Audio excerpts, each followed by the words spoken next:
Wisp Sports Radio, the voice of women in sport. This is Season 1, Episode 8 of Hockey Talk on Wisp Sports. I'm Shannon Miller, and at Wisp Sports, we believe women in sport deserve equal coverage.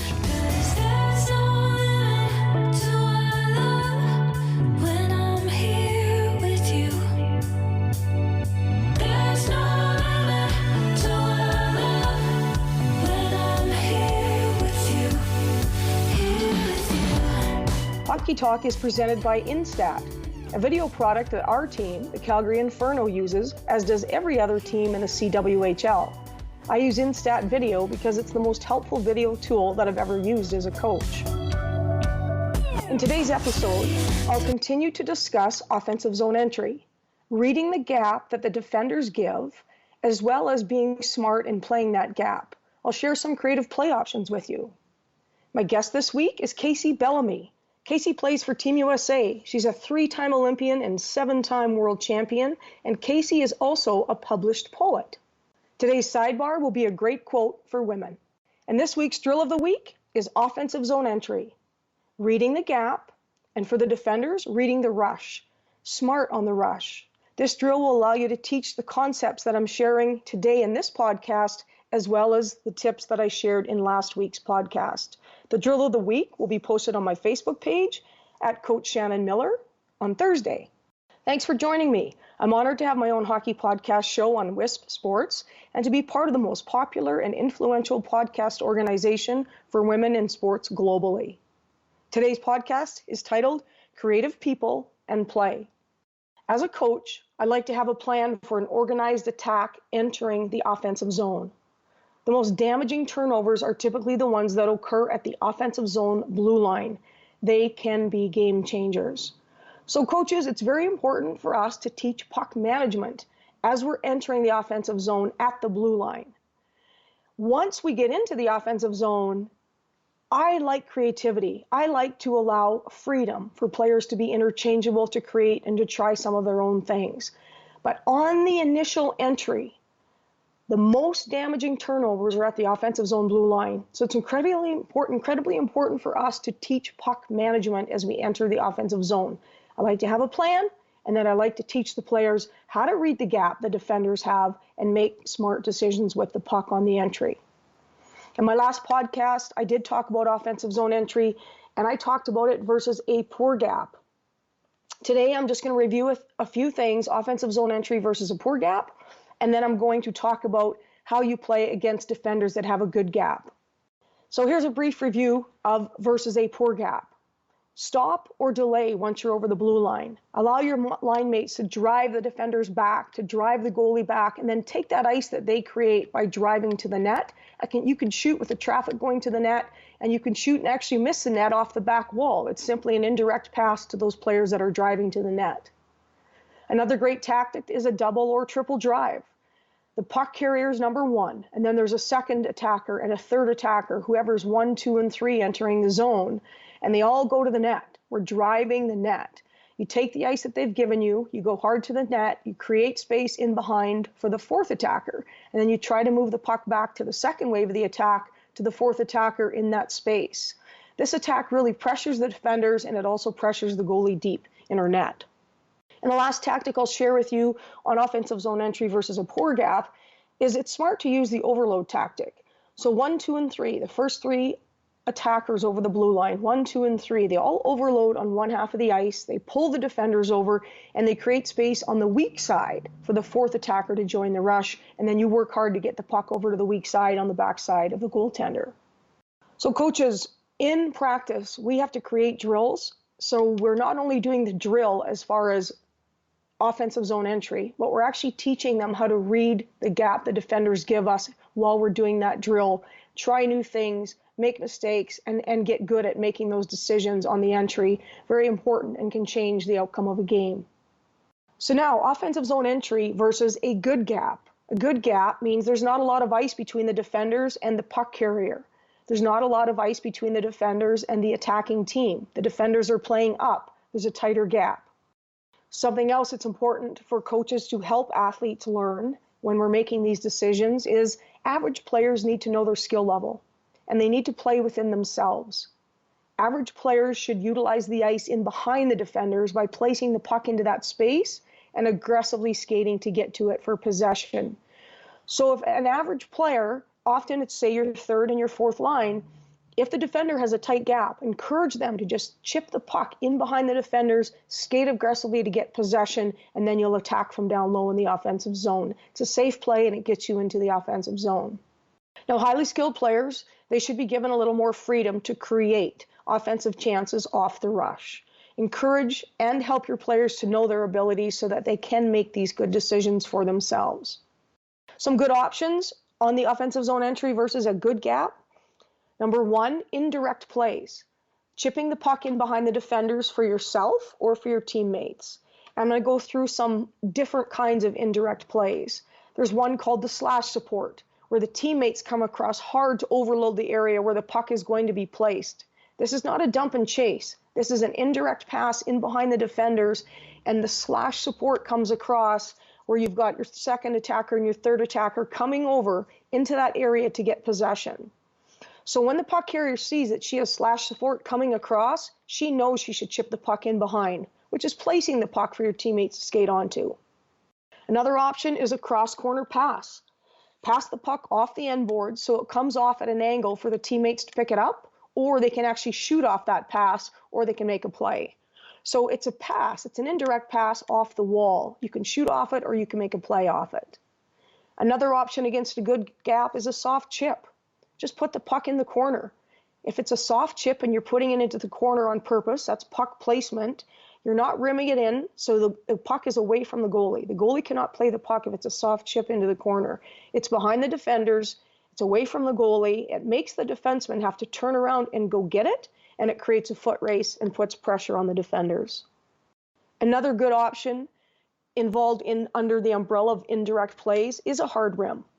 If you make a decision that you want the goalie to come out and play the puck, maybe the boards are unpredictable. A lot of old rinks, the boards are unpredictable. And you might use a hard rim. You rim it into the zone, you force the goalie to come out of her net to play the puck, and you may get a good bounce off the boards or off the goalie's stick or off her skates. When she comes out to play the puck, she might make a mistake under pressure and create a scoring opportunity for your team. You can also use the hard rim as a pass. You're rimming it so hard that the goalie can't come out and play the puck. It's just too hard, and it's really an indirect pass all the way to the far hash marks to the weak side. And you've got a player busting in there for possession, and she knows that you're giving her an indirect pass by using the hard rim. So that was number one, indirect plays. Number two, your offensive zone entry. The gap is good. The defenders have a good gap. They're playing up. They're playing with confidence. What's another tactic we can use on our offensive zone entry to be successful? Well, number two is lateral movement. Carry the puck across the ice as you approach. The defenders will most likely continue their backward motion, creating more of a gap now.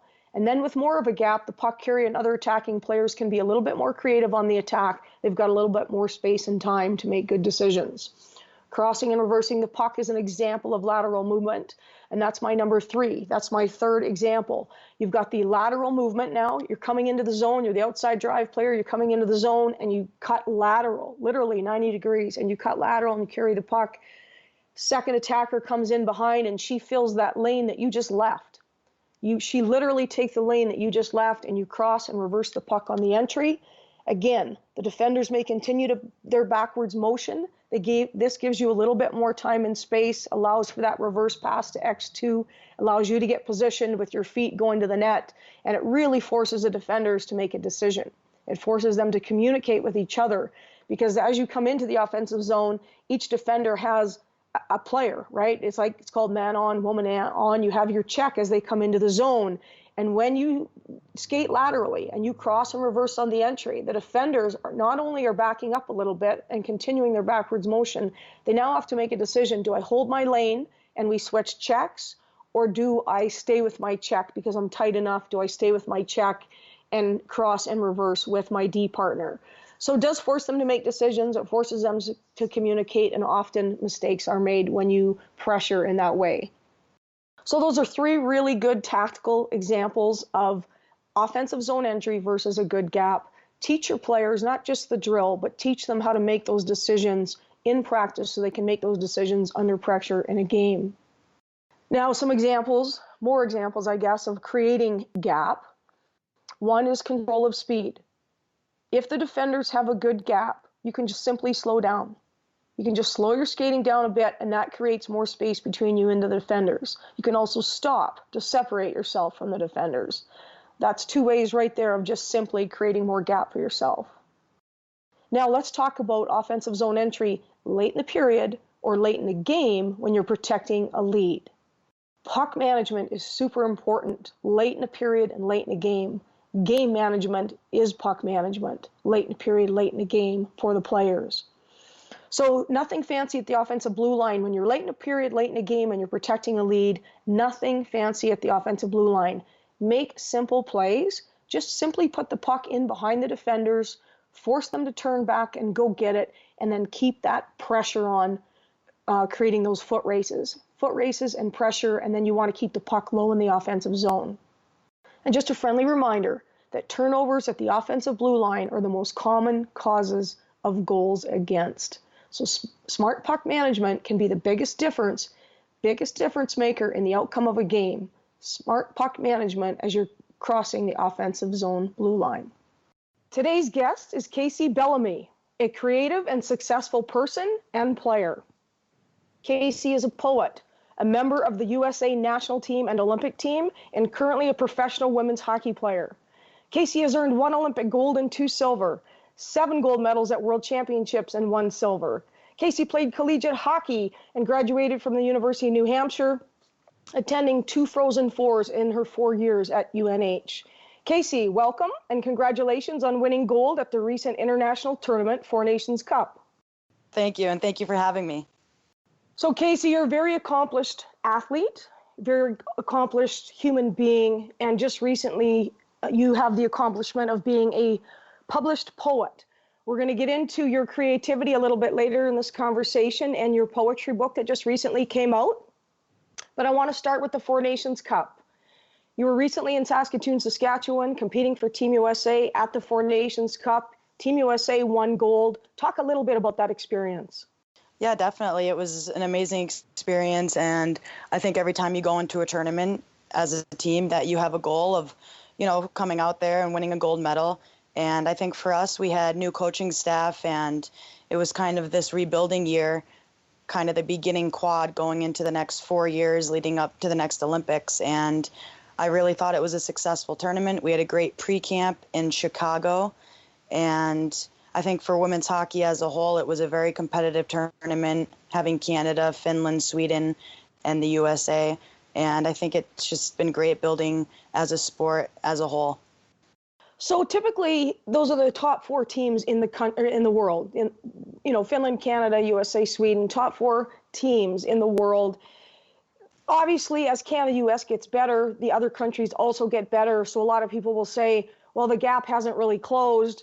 But the product has gotten better and better. You guys are much better athletes. I believe the coaches are better. I was there. I witnessed the event. I thought it was fabulous. How did you feel about the level of competition amongst those 4 countries? I definitely think it's improving. I think, over the years that Finland has done a really good job improving, but I think that this tournament was a great tournament for Sweden. And I think just the IIHF as a whole does a good job at bringing players from Canada and the U.S. over to Europe and try to help bring those other countries up to the kind of level that we're striving for. And I was a part of that. I'd say like 10 years ago, we went to Slovakia, and it was a big tournament that we helped develop all the other countries and show them kind of what we do as programs on and off the ice to try and, like I said, bring those other countries up. And I think it's been working over the last couple of years. Yeah, and interestingly enough, players from many different countries have played together on many different college teams as well as women's pro teams. We're going to get to how you feel about playing with the Canadians in a minute. I first want to ask you, why did you choose to come to Calgary and play in the CWHL? That's a great question, and it was probably, now looking back, one of the best decisions that I've made. It was something that I wanted to do, to meet new people, play with new people on the ice, and Coach, I think that you were actually a big reason why I chose Calgary, because I played against you in college, and just kind of you have that legendary status of the success that you've had at the college level. And I deep down knew if you were being able to come and coach a professional team with players in the national team caliber, that I would improve as a player and a person, and every single day would be exciting and fun. So it's been like that, and it's been very successful thus far, and it's, like I said, the best decision I've made. Oh, well, that's awesome. Thank you, Kacey. Well, we're certainly happy to have you here in Calgary and in Canada in the CWHL and on the Calgary Inferno. Now, you've been playing for Team USA for a long time. You've been playing against the top Canadian players at college, and then, of course, with Team USA against Team Canada for many years at many different events. Now you're playing with some of the top Canadian players from Team Canada on the Calgary Inferno. How does that feel to be playing with them? It's such a unique situation, and I think that was also a main reason I chose to come to Calgary, to be able to play with players of that caliber and just to get to know them as not just, players I play against, but people. And it's so funny because we joke around, in the locker room on the ice in Calgary, and then when we played against each other at the recent Four Nations, it was honestly just so fun playing against each other. Johnny and I would be on the ice laughing, Blair and I would be on the ice laughing, and it was like, we try and keep it serious. Obviously, you put that jersey on, you put the helmet on, and your enemies, but it was kind of special just to see how we would interact after getting to know each other for the first couple of months in Calgary, and it's been nothing but an honor to play with them and get to know them as people. Yeah, and obviously when you put your jersey on to represent your respective country, you're competing as hard as you can. You both want to win, and you're giving it your all. But I love the fact that you guys can smile at each other and appreciate the friendships and relationships that you have, because they do cross boundaries and they will be there forever. So I appreciate your attitude. I really think people with that attitude really help grow the global game, and we keep the perspective on that we're all human beings. So that's good. You're one of the funnest players I've coached, Kacey Bellamy. I can tell you that. You're always smiling. You're always having a good time. Thanks, Coach. So, Kacey, you played at the University of New Hampshire. You went to the Frozen Four twice when you were there. What is one of your most memorable NCAA games? Oh, boy. Well, Coach, ironically, I would have to say the Frozen Four when we played University of Minnesota Duluth in that 2008 semifinal game. I'll never forget it, and I think that it really brought it into perspective for me, like hockey and the sport of a goaltender can really win a game for you. I think the shots were like 50-12, and you guys, I think, won by a goal, and it was an incredible game. But like I said, I really think it brought into perspective that, this hockey game is about inches, and it can go either way, no matter if you're playing like a scrimmage or you're at the highest level playing in the biggest game of your career. But it was really fun, and it was an amazing experience for our program, and kind of helped put UNH on the map. And then you guys went on to win the Frozen Four that year, national championship.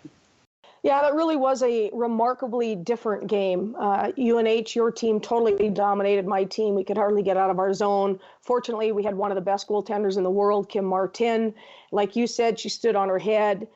You guys couldn't break her. You couldn't beat her. And I remember being on the bench, literally saying to my team, don't worry about it. Just relax. Just get there to get the rebounds. When she kicks them out, go down and attack. And their goalie's cold. And so it only takes one shot to win this game. And that's pretty much what happened. I did feel bad for you guys. You had an amazing team. Like, you were very impressive. You guys had possession for most of the game. You had a great attack. You were loaded with talent. And I literally felt bad for you, because I felt that you guys deserved to win that game, and you likely would have won the NCAA championship that year. And the good news is our team went on to the next game, and everybody showed up and played that next game, and Kim Martin didn't have to save us that much. And we dominated Wisconsin, beat them 4-0, and won the national championship. So that was, I agree, you guys put UNH on the map that year. I was very impressed with your team. Thank you. And congratulations. Many years later. I know. So, Kacey, you've competed at 3 Olympic Games, 8 World Championships, 2 NCAA championships. There's not many athletes on the planet from any country and any sport, male or female, that have those kind of accolades behind their name. You're still one of the best players in the game today. What does it take to keep enjoying the game and to remain one of the best in the world? Oh, Coach, I appreciate that. I think I've learned a lot over the last 4 or 5 years playing on the national team, really focused and honed in on my mental game, because I think that that's one of the most important things that you can do, because if you ever have any doubts in your mind, then you cannot be the best player that you can be when you step on the ice. And I think doing that just really helped me with my preparation and everything that I do, and just trusting in that. And then I kind of took a step back going into this last Olympics, losing in 2010 and then losing in 2014. I kind of wanted to go into it with a mindset of play for that little girl that first stepped on the ice and that loved the game. And that's how I kind of played in the last Olympics. I tried to smile as much as I could and just trusted everything I did beforehand and as we did as a team. And it was probably the most fun Olympics and the most fun just time on the ice that I had. And, we came out with a gold medal, obviously, but I think I'll never forget just how I felt in my jersey every single game, loving the game and the passion that I still have for it at this age. Oh, that's awesome. That's wonderful to hear. So you have a really interesting connection with Brianne Decker. She played at Wisconsin, but plays on Team USA, is your teammate on Team USA, is your teammate with the Calgary Inferno. Explain that connection with Decker. Oh, yeah. We're besties, and everyone knows it. Everyone knows we're best friends to a point where it's annoying, and we understand that. But we're just like sisters, and we can bicker with each other and be fine 5 minutes later. We can tell each other exactly how we feel on the ice, off the ice. I can approach her about anything, but she's a special player. And when you have a best friend and teammate of that caliber, and you can be able to step on the ice and be real with each other and be honest with each other and tell each other, anything and everything. And kind of like guys out there, you yell at each other one shift, but then the next shift you're fine. And, you're going home and talking about the game and you're best friends. But it's just it's a special thing, Brianna, coming on the team. I think we've been playing for like 7-8 years together, and seeing her grow as not just a hockey player, but as a person, and her maturity level. Her maturity level is getting better, but it's been fun to watch her grow, not just as a teammate, but as a person. Well, you two are interesting. I can tell you that. I agree. You guys are really good friends. You have this sixth sense about you when you're out on the ice to be able to find each other, but you certainly call each other out on stuff that you don't like when you come to the bench. And it's entertaining for all of us. But you're both competitors. I mean, you're great friends and you're great competitors. And I think you inspire a lot of people on our team, I imagine on Team USA, and I would imagine young girls around the world. So an interesting fact, Kacey Bellamy, you just published your own poetry book. Will you please tell us the title of that book and what inspired you to do it? Yeah, the title is Unbroken Heart of Gold, and thank goodness we finally won a gold medal, because I kind of based it around that. And not many poems in there are about hockey. There's a few of them, but the inspiration of my book, I started writing poetry about 7-8 years ago. I don't know why. It kind of just came to me with experiences that I've been through in my life, with relationships and just family and hockey and friends. And I just started writing, and I've never kind of stopped. And over the last couple of years, I told myself that I wanted to write a poetry book one day, and I didn't care if it made any money or whatnot. I just had this passion, and I wanted to show the world kind of what I had to say. And it's a unique thing, and I love it. I love that I did it, and the support that I've gotten from it has been incredible. And yeah, it's on Amazon if you want to buy it. It's pretty intense, but it's something that I'm really passionate about, and I love that I did it. So Unbroken Heart of Gold by Kacey Bellamy on Amazon, and it's a book of poetry. Kacey, I have read your poetry book. I think it's fabulous, and it certainly gave me a little more insight into you, which will help me be a better coach for you and bring out the best in you. So congratulations on this accomplishment. It's unique for a hockey player to do something like this, and I think quite incredible. Thank you, Coach. So Kacey, let's end with a fun fact about yourself. Oh, fun fact. Well, this is kind of boring, but at the same time, funny.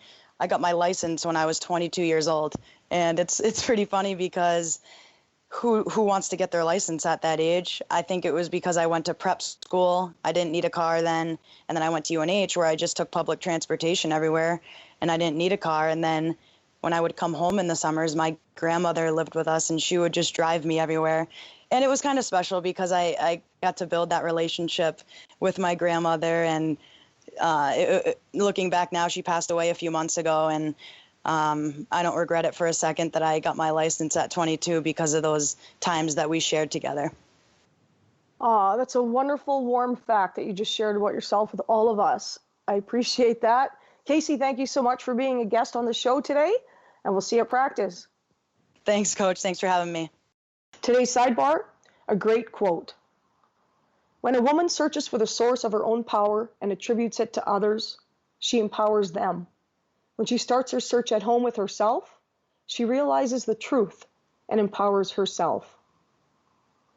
To close, I'd like to encourage you to invite creativity into your coaching lives for yourself and for your athletes, and to keep practices and games fun. Inside stories, interviews, and cutting-edge tips from the leading coach in ice hockey. Tune in to Hockey Talk with Shannon Miller. This is Wisp Sports.